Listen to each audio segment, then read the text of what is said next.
Hi viewers, మనం వచ్చేసి గుర్రము అనేటువంటిది 3వ తరగతి తెలంగాణ గవర్నమెంట్ది సెకండ్ లాంగ్వేజ్ చూస్తున్నాము తెలుగు. చల్చల్ గుర్రము చలాకి గుర్రము టకటక టకటక పరిగెడు గుర్రము రాజును బంటును మోసే గుర్రము కొండలు కోనలు సాగే గుర్రము వాగులు వంకలు దాటే గుర్రము పరుగుకు పరుగును నేర్పే గుర్రము.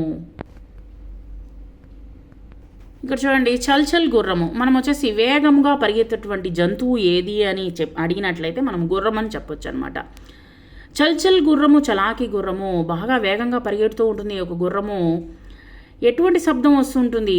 టకటకమని సౌండ్ వస్తూ ఉంటుంది అనమాట. టకటక టకమని పరిగెడుతూ ఉంటుంది గుర్రం అనమాట. ఎవరిని మోస్తుంది? రాజుని బంటును మోస్తుంది. కొండలు ఎక్కడికి వెళ్తుంది? కొండలు కోనలు వాగులు వంకలు రప్పలు రాళ్ళు ప్రతి ఒక్క దగ్గర సాగేటువంటి దాటేటువంటి గుర్రం అనమాట. పరుగుకు పరుగుని నేర్పేటువంటి గుర్రము, పరుగుకే ఒక పరుగుని నేర్పించేటువంటి గుర్రం అనమాట.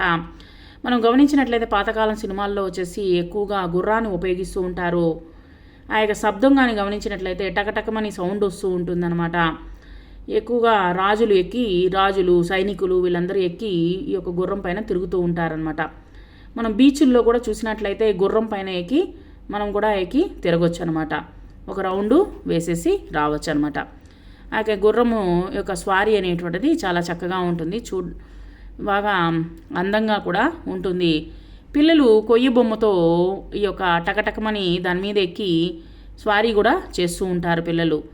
ఆ విధంగా మనము ఆ యొక్క గుర్రపు స్వారీని కూడా కీలు గుర్రం పైన మనము చూడొచ్చు. Thank you very much.